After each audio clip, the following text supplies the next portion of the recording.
By the mid-1st century BCE, Rome was no longer ruled by laws. It was ruled by force. And in this world of shifting loyalties and broken promises, three men rose above all others: Julius Caesar, Pompey the Great, Marcus Licinius Crassus. In 60 BCE, they forged a secret pact, not a government institution, not a Senate decree, just a private understanding, a quiet agreement to control Rome from the shadows. Pompey, the Republic's greatest general, had conquered vast lands, but the Senate refused to grant his veterans their promised rewards. Crassus, the wealthiest man in Rome, had crushed Spartacus's revolt, but yearned for military glory to match his fortune.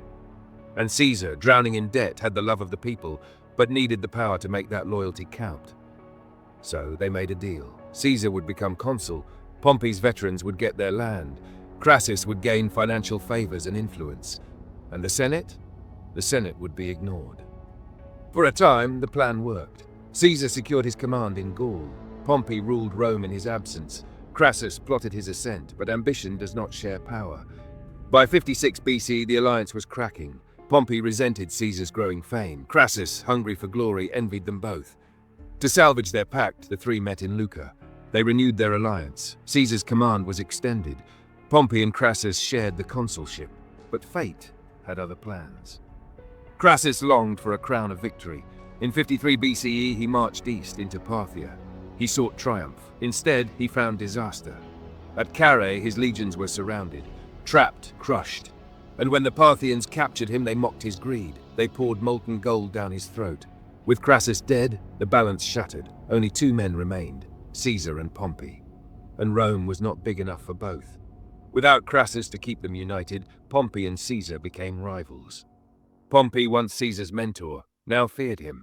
The Senate, desperate to rein Caesar in, ordered him to disband his army and return to Rome as a private citizen. But Caesar would not bow.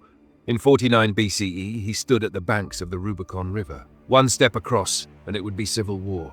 One step back, and he would be destroyed. So he crossed. Alea acta est. The die is cast. Caesar marched south, and Rome trembled. The final war for the Republic had begun. Caesar's victory over Pompey was swift, decisive. At Pharsalus, his outnumbered legions shattered Pompey's army. The great general fled east to Egypt seeking refuge, but instead of sanctuary, he found betrayal. As his ship reached the shore, assassins were waiting. Sent by Ptolemy XIII, a boy king desperate to curry favor with Caesar. The moment Pompey stepped onto the beach, they struck. Before his wife, before his son. Daggers pierced his body again and again. The man once adored by Rome died alone. His killers severed his head. They sent it as a gift to Caesar. But when Caesar saw it, he did not rejoice. He wept. Yet he did not leave Egypt. Instead, he plunged into its dynastic war. Ptolemy XIII ruled Egypt, but he was not the only claimant to the throne. His sister, Cleopatra VII, had been cast out, driven into exile, but not defeated. She would not grovel. She would not plead. She would reclaim her crown through cunning. She sought an audience with Caesar, but not by day, not by ceremony. She was smuggled into the palace, hidden in a linen sack, carried past guards, and unrolled directly in Caesar's chambers. When the cloth fell away, she stepped forward. The Queen of Egypt, young, brilliant, enigmatic, irresistible. Caesar was captivated, and Cleopatra, she knew how to use captivation. By morning, an alliance was forged, sealed in war, in politics, and in passion. But Ptolemy did not yield. He was pharaoh, and he would not surrender his crown. He raised his armies, and Alexandria, the jewel of the Nile, became a battlefield. For months, the city burned. Streets ran red. The palace trembled. And in the chaos, a tragedy. The Library of Alexandria, a temple of ancient knowledge, was consumed by fire. But even that could not stop Caesar. At last, Ptolemy fled. Desperate, he threw himself into the Nile and vanished beneath its waters. Days later, his body surfaced, bloated, lifeless. Cleopatra had won. She took the throne, and by her side stood Caesar, not as a conqueror, but as a kingmaker. From their union came a child, Ptolemy Thetheth, Caesarion. To Cleopatra, he was no ordinary prince. He was the son of Julius Caesar, heir to two empires. But to Rome, he was an abomination, a monarch's child, a living threat to the Republic. When Caesar finally returned to Rome, he did not just leave behind a queen, he left behind a message. His power was no longer Roman. It was global.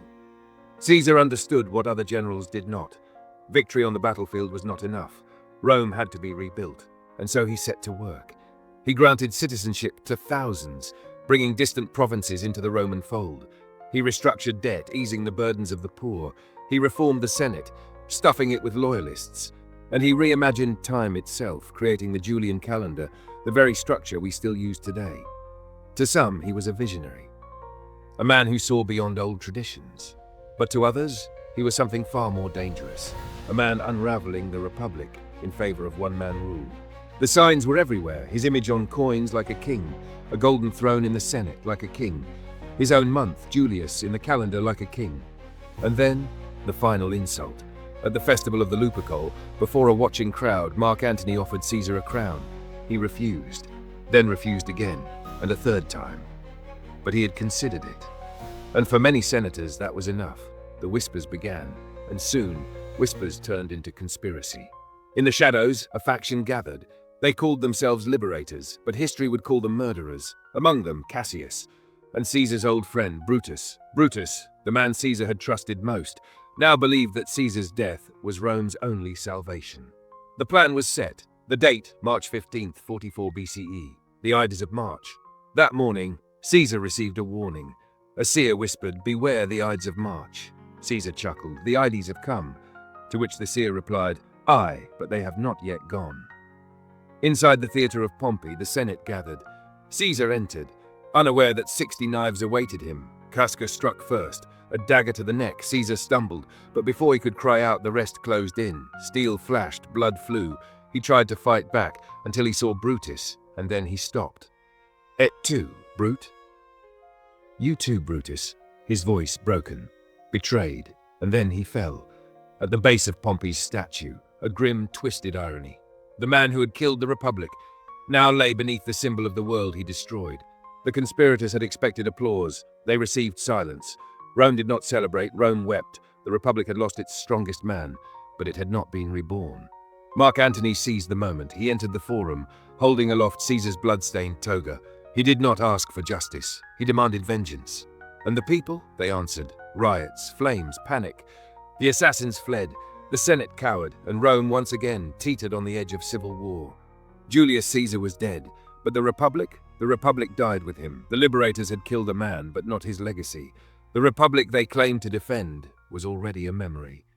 In the void, Rome turned to Caesar's avengers, Mark Antony, Lepidus, and Caesar's adopted son, Gaius Octavius. Together, they would form the Second Triumvirate, and together, they would hunt down the killers of Caesar and end the Republic once and for all. The proscriptions began. Death lists were nailed to the walls of the forum, names etched in ink, fates sealed in blood. Enemies of the state, declared traitors, their property seized, their families ruined. Rome became a hunting ground. Among the condemned was Cicero. Once the Republic's greatest orator, a voice of reason, a defender of liberty.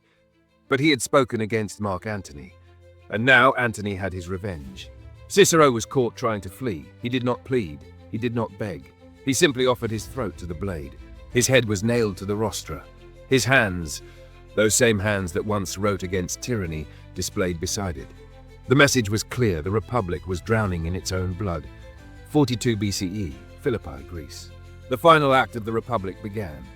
Brutus and Cassius had raised their legions, an army of ideals. Their goal was not conquest, but redemption. To restore the Rome they believed in. But ideals alone could not stop the tide. The first clash was brutal. Brutus led his forces with brilliance, breaking through Octavian's line. The young heir barely escaped with his life. But Cassius was not so fortunate. A tragic miscommunication led him to believe Brutus had been defeated, and in despair, he chose death. He fell on his own sword, blinded by grief.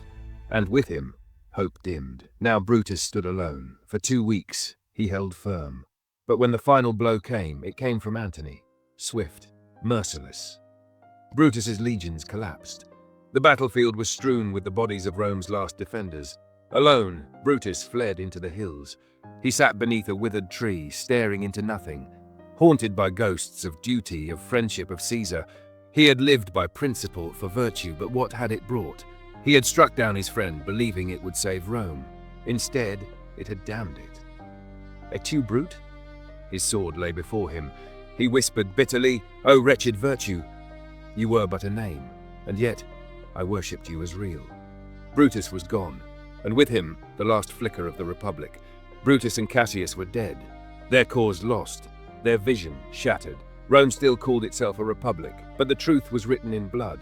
The Senate had become a stage, the laws an illusion, the Republic a hollow shell.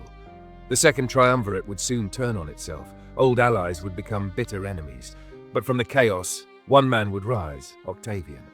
The heir of Caesar, the master of survival, the future Augustus. The Republic was dead, but Rome was not yet at peace.